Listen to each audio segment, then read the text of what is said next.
5장 옥새를 손에 넣은 송견. 화웅의 명령을 받고 비밀리에 송견의 사정을 살피고 온 병사가 화웅에게 보고했어요. 송견의 병사들은 먹을 것이 없어 굶주림에 쓰러져 있었습니다. 화웅은 입가에 미소를 지으며 군사들에게 총 공격을 명령했어요. 적들은 굶주려 쓰러져 있으니 단칼에 베어버려라. 며칠 동안 죽 한 그릇도 먹지 못한 채 기운이 빠져있던 송견의 군사들은 갑작스러운 화웅의 공격에 맞서 싸우기는커녕 도망치기에 바빴어요.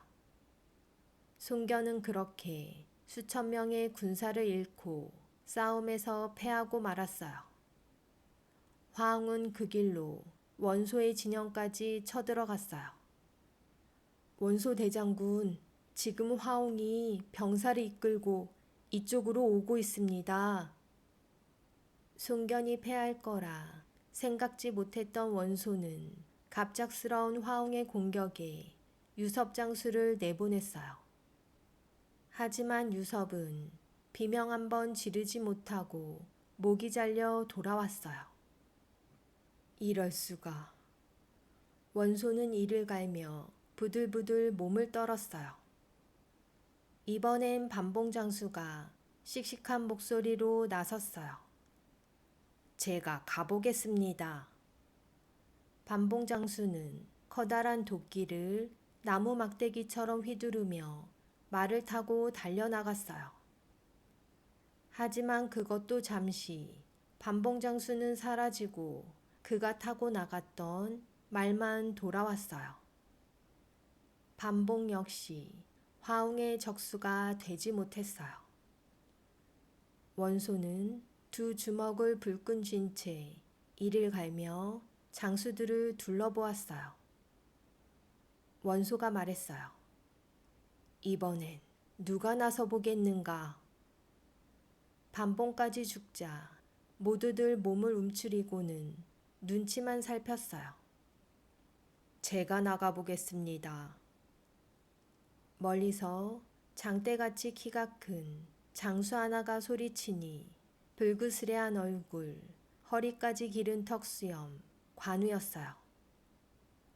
원소가 물었어요. 저자는 누구인가? 공손찬이 대답했어요.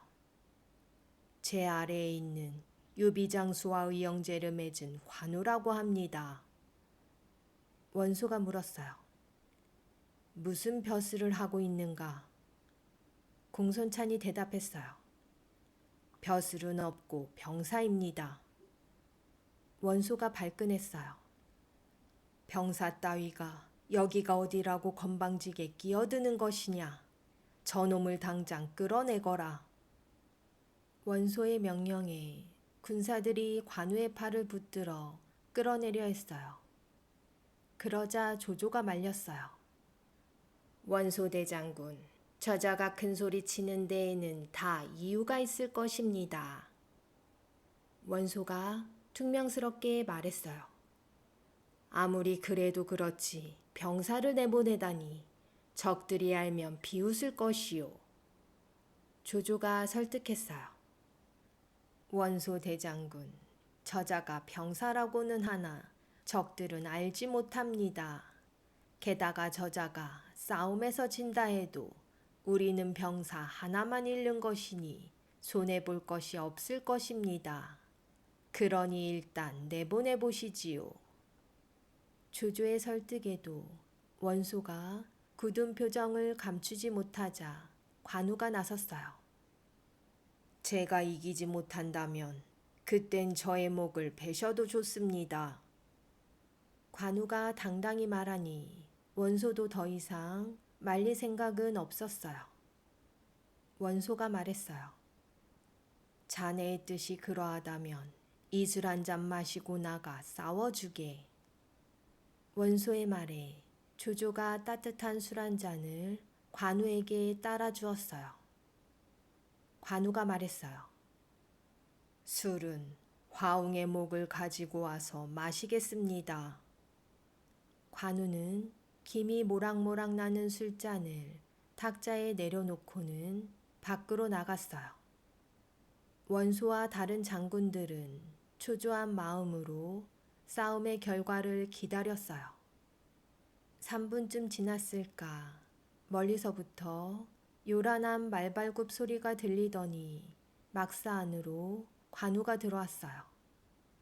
관우의 왼손에 얼굴이 일그러진 채 눈을 부릅뜨고 죽은 화웅의 목이 들려 있었어요. 관우는 붉은 피가 뚝뚝 떨어지는 화웅의 목을 왼손에 움켜쥔 채 오른손으로 술잔을 들며 말했어요. 아직 술이 식지 않았군요. 관우가 든 술잔에 하얀 김이 모락모락 피어오르고 있었어요. 화웅이 죽었다는 소식을 들은 동탁은 이를 갈며 분노했어요. 여포야, 네가 나서야겠구나. 동탁의 명령대로 여포는 적토마를 타고 군사 10만 명과 함께 낙양성 밖에 진을 쳤어요. 여포는 원소 부대를 향해 소리를 지르며 시비를 걸었어요. 지렁이는 밟으면 꿈틀거리기라도 하거늘 네 놈들은 무엇이 무서워 막사에만 처박혀 있느냐. 옹기종기 모여있는 꼴이 파리 새끼와 같구나. 여포가 적토마를 타고 초승달 모양의 날카로운 칼날이 달려있는 방천화극을 높이 치켜든 채 소리치자 참다 못한 방열 장수가 도끼를 들고 달려나갔어요. 하지만 방열의 목은 여포의 방천화극에 찔려 쉽게 달아나고 말았어요. 이번에는 목순 장수가 창을 들고 달려나갔어요. 하지만 목순의 목도 여포의 방천화극의 끝에 걸리고 말았어요. 다음에는 무왕국 장수가 쇠몽둥이와 같은 철퇴를 사방으로 빙글빙글 돌리며 나갔어요. 하지만 무왕국도 여포의 방천화극에 팔이 잘려나가 피투성이가 된 채 돌아왔어요. 소문은 들었지만 여포가 저렇게 강할 줄이야. 저런 놈을 누가 상대할 수 있단 말이오. 여포에 대한 소문을 이미 들어 그의 실력을 잘 알고 있던 원소와 다른 장군들은 고개를 숙인 채 한숨만 쉬어댔어요. 그러자 공손찬이 창을 들고 여포를 향해 돌진했어요. 하지만 공손찬은 여포의 방천화극에 눌려 겨루어 보지도 못하고 말머리를 돌려 달아났어요. 공손찬의 뒤를 여포의 적토마가 바람같이 달리며 쫓아왔어요. 하루에 400km를 갈 수 있는 적토마는 순식간에 공손찬을 따라잡았어요. 여포가 방천화극을 치켜들고 공손찬의 등을 향해 내리치려 할 때였어요. 이놈 여포야, 나 좀 보거라. 아버지를 셋이나 둔 놈 얼굴 구경 좀 하자.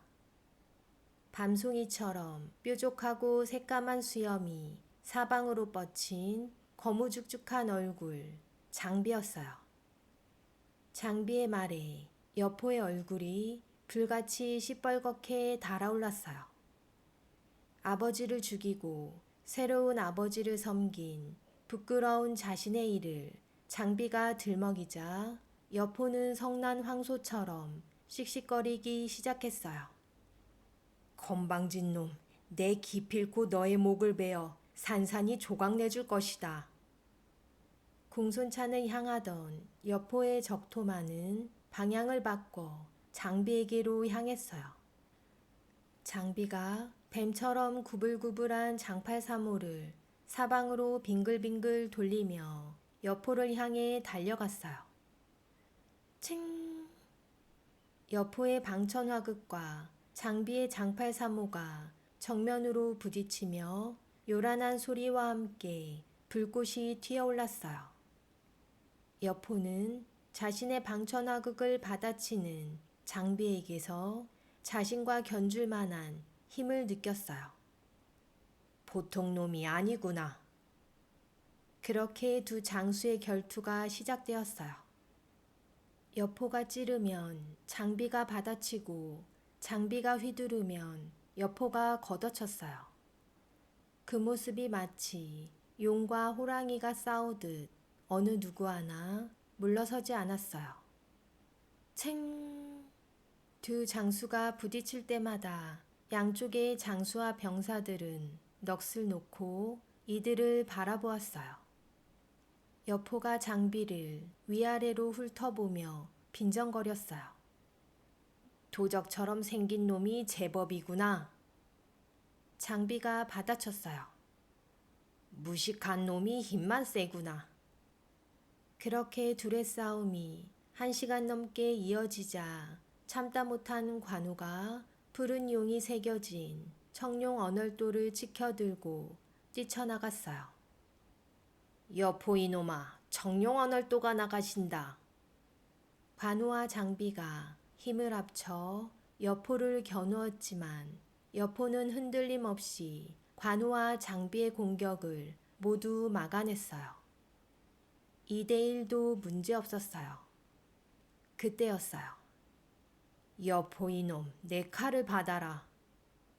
유비가 쌍고검을 양손에 하나씩 쥐고 뛰쳐나왔어요.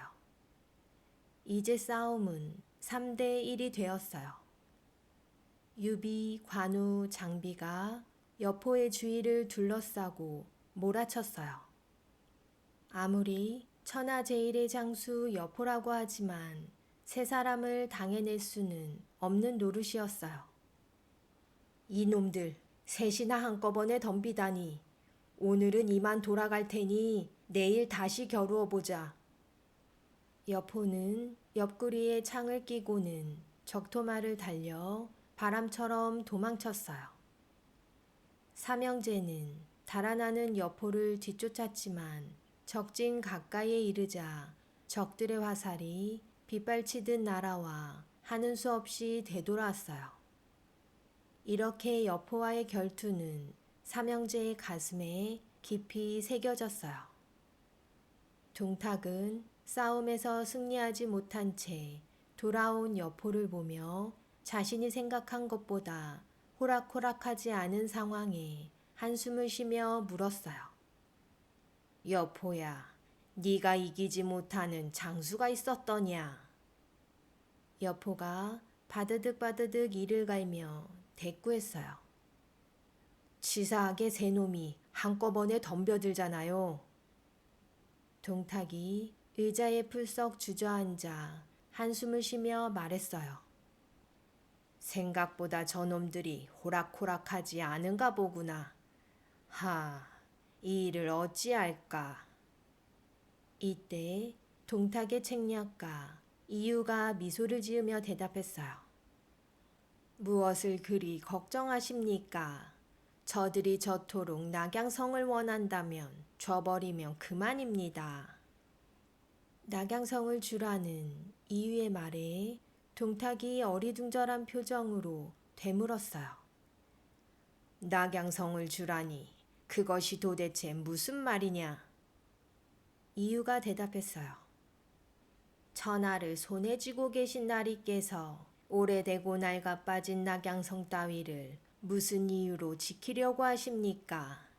낙양성은 저들에게 던져주시고 나리께서는 새로운 도시에서 새롭게 나라를 건설하시어 황제의 자리에 오르시면 그만입니다. 황제라는 말에 동탁이 환한 표정을 지으며 기뻐했어요. 이유가 말을 이었어요. 하지만 지금은 돈과 식량이 바닥났습니다. 그러니 낙양에 있는 부자들을 역적으로 몰아죽이고 그들의 재산을 빼앗아 버리면 나리께서는 천만금을 얻을 수 있을 것입니다. 천만금이라는 말에 동탁은 자리에서 벌떡 일어나 호탕하게 웃으며 기뻐했어요. 과연 이유로구나. 좋다. 당장 도읍을 장안으로 옮기도록 해라. 이렇게 해서 수도를 장 안으로 옮기는 작업이 시작되었어요.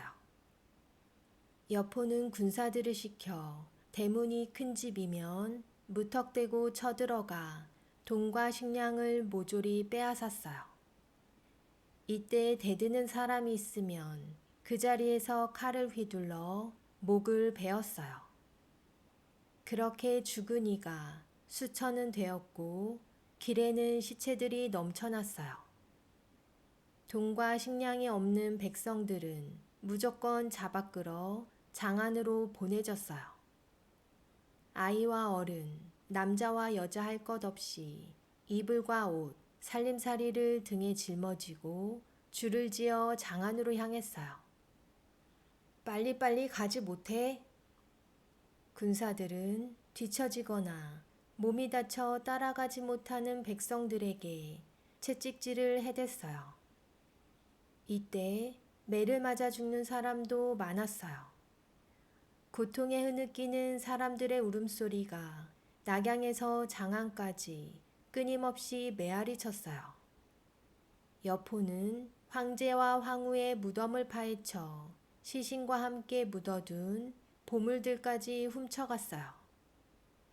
이렇게 모은 물건들을 수레에 가득 실으니 그 수만 해도 자그마치 100이 넘었어요.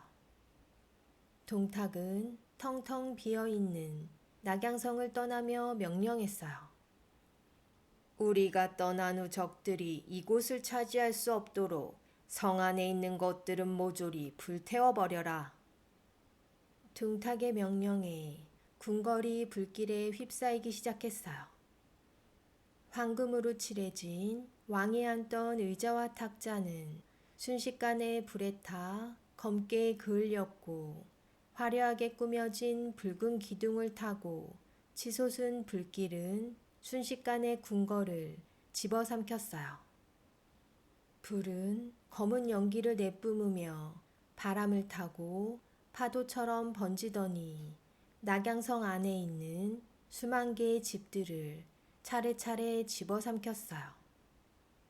1600년간 도읍으로서 위상을 펼치던 낙양성은 하루아침에 처참하게 무너져 바람에 흩날리는 재가 되었어요.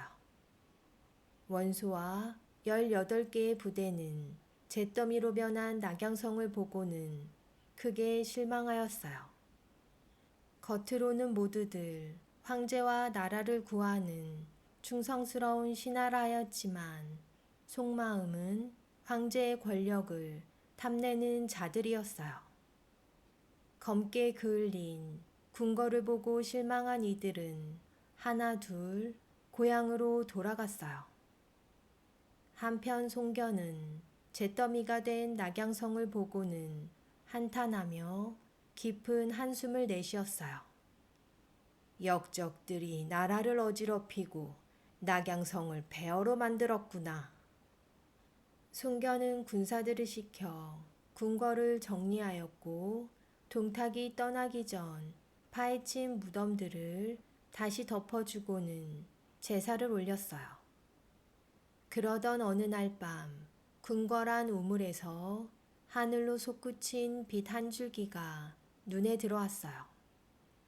이상한 일이구나. 어찌하여 우물 속에서 빛이 뿜어져 나오는 것이냐. 당장 우물 안으로 들어가 빛을 내는 것이 무엇인지 알아보거라. 송견의 명령에 병사 하나가 캄캄한 우물 속으로 들어갔어요. 병사가 우물 안으로 들어간 지 얼마 지나지 않아 소리쳤어요. 장군, 이곳에 죽은 여자의 시체가 있습니다. 빛은 이 여자의 몸에서 나옵니다. 송견이 우물 안을 들여다보며 병사에게 명령했어요. 밧줄을 내려 시체를 끌어올리도록 해라. 그렇게 끌어올린 시체를 보니 황제를 모시는 궁녀의 옷차림이었어요. 그런데 무언가 이상함이 눈에 띄었어요. 궁녀의 목이 하얀 비단으로 감싸져 있었어요. 그것이 무엇인지 궁금했던 송견이 비단을 풀어보니 그 안에 붉은 빛의 조그만 상자가 나왔어요.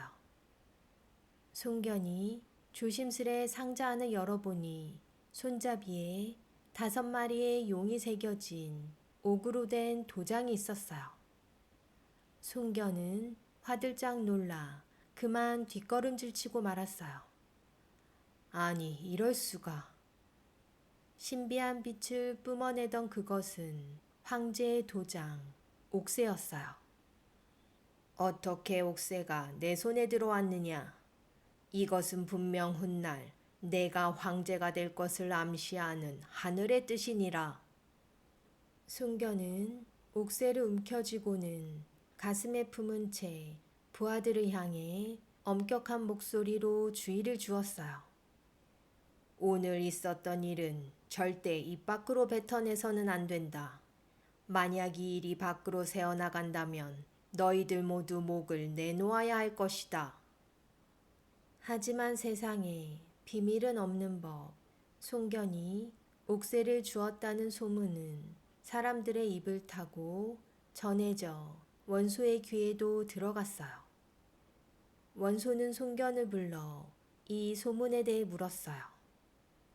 송견, 지난날 송견께서 옥새를 주었다 들었소.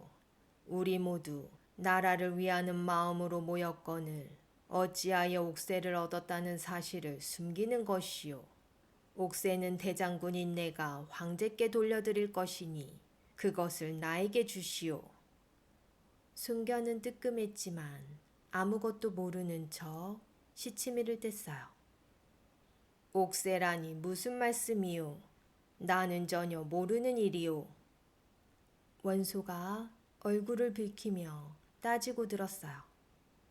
지난날 우물에서 주운 것이 옥새가 아니라면 무엇이란 말이오? 대답해 보시오. 하지만 송견 또한 호락호락하지 않았어요. 나는 모르는 일이오. 그리고 당신이 무엇이길래 나한테 이래라 저래라 하는 것이오. 원소가 2 주먹을 불끈 쥐고는 단호하게 말했어요. 송견, 이것이 마지막 경고요. 당장 옥새를 내놓지 않으면 그대를 가만두지 않겠소. 송견이 원소를 노려보며 소리쳤어요. 나는 모르는 일이라 하지 않았소. 갖고 있지도 않은 옥새를 내놓으라니 도대체 나보고 어쩌란 말이오. 송견은 씩씩거리며 군사를 이끌고 그 즉시 고향으로 돌아갔어요. 그렇게 송견마저 낙양성을 떠나자 이제 이곳에 남은 이는 원소뿐이었어요. 발해로 돌아갈 마음이 없었던 원소는 불에 탄 낙양성에 진을 쳤어요. 그렇게 지낸 지 여러 날 원소의 부대는 먹을 식량이 부족해 어려움을 겪고 있었어요. 그때 기주성의 한복이 원소의 어려운 사정을 알고 수레에 식량을 잔뜩 실어 보내주었어요. 원소는 수레에 실린 식량들을 보며 미소를 지었어요. 군사들에게 먹일 쌀 한 톨이 아쉬워 애를 태우고 있었는데 이렇게 친절을 베풀어준 한복의 마음 씀씀이가 고맙구나. 원소가 흐뭇해하자 원소의 책략가인 봉기가 발끈했어요. 전하를 손에 쥐어야 할 장군께서 어찌 남이 주는 곡식을 얻어먹고 지낼 수 있습니까? 기주는 땅이 넓어 곡식이 풍부하니 당장 기주 땅을 장군의 것으로 만드십시오. 원소는 난처했어요. 한복이 나에게 친절을 베풀었는데 내가 그의 뒤통수를 친다면 세상 사람들이 나를 뭐라고 하겠소? 그것은 안 될 일이요. 단호한 원소의 말에 봉기가 음흉한 미소를 지으며 속삭였어요. 저에게 좋은 수가 있습니다. 우선 공손찬에게 기주성을 함께 공격하여 기주 땅을 반씩 나누자고 하십시오. 욕심 많은 공손찬은 장군의 제안을 받아들일 것입니다. 공손찬이 기주로 쳐들어간다고 하면 한복은 장군에게 도움을 요청할 것입니다. 그럼 장군은 기주성으로 들어가 한복의 목을 베어버리면 그만입니다. 원소가 고개를 끄덕였어요. 그거 참 좋은 생각이구나. 한복에게 고마운 마음을 가졌던 원소는 금세 마음을 고쳐먹고는 공손찬에게 편지를 보냈어요. 편지의 내용은 다음과 같았어요. 한복은 넓은 땅과 많은 백성을 가진 기주를 다스릴 만한 그릇이 되지 못하오. 먼저 북쪽에 계신 공손찬께서 군사를 이끌고 기주로 향한다면 남쪽에 있는 나 또한 군사를 이끌고 기주로 향할 것이요. 우리가 함께 기주를 차지한 후 그곳의 땅을 반으로 나누어 다스린다면 기주의 수만 백성들도 기뻐할 것이요. 원소의 편지를 받아든 공손찬은 뜻을 같이 하겠다고 답장을 보냈어요. 공손찬의 답장을 받은 원소가 봉기에게 물었어요. 이제 어찌하면 되겠는가? 원소의 물음에 봉기가 대답했어요. 한복에게 공손찬이 곧 기주성으로 쳐들어갈 것이니 조심하라고 편지를 쓰십시오. 원소는 봉기의 말대로 한복에게 편지를 보냈어요. 원소의 편지를 받은 한복이 두 손으로 머리를 쥐어뜯으며 온몸을 부르르 떨었어요. 공손찬이 쳐들어온다고? 나와 뜻을 같이 한 공손찬이 어떻게 이럴 수가 있느냐? 한복의 부하들이 대책을 내놓았어요. 장군, 공손찬이 군사를 이끌고 쳐들어온다면 우리로서는 당해낼 길이 없습니다. 그러니 대장군이었던 원소에게 도움을 청하십시오. 원소라면 분명 장군을 도와줄 것입니다. 그러자 또 다른 부하가 나서서 말했어요. 안 됩니다. 원소는 지금 잿더미가 된 낙양성에 진을 치고 먹을 것도 없이 떠돌아다니는 신세입니다. 그런 굶주린 늑대 같은 자를 불러들인다면 분명 우리를 죽이고 이곳을 차지할 것입니다. 한복이 두 눈을 부릅뜨고 소리쳤어요. 그럼 어쩌자는 말이오? 가만히 앉아 공손찬이 쳐들어오기를 기다리자는 말이오? 한복은 생각에 잠긴 듯 두 눈을 감았어요. 한복이 입을 열었어요. 지금 상황에서는 다른 방법이 없으니 원소에게 도움을 청하도록 하시오. 원소의 책략과 봉기의 예상대로 한복은 원소에게 도움을 청했고 원소는 손쉽게 기주성을 차지하게 되었어요. 한복은 눈물을 흘리며 뒤늦게 자신의 어리석음을 후회했지만 돌이킬 수 없었어요. 목숨이 위험해진 한복은 아내와 자식들도 버린 채 홀로 진류성으로 도망쳤어요.